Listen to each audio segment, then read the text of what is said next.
Simplify. 6p plus 3 into bracket 2q minus p.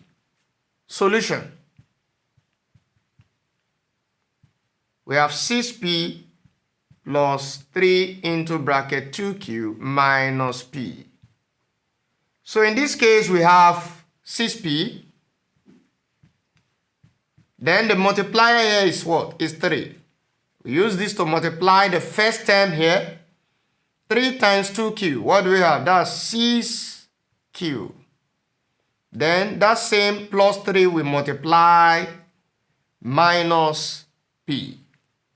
So 3 times minus p will give us what? Minus 3p.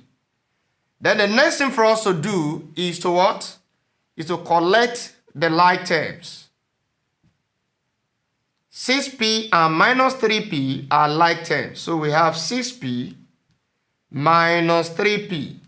Then plus what? Plus 6q. So 6p minus 3p is what?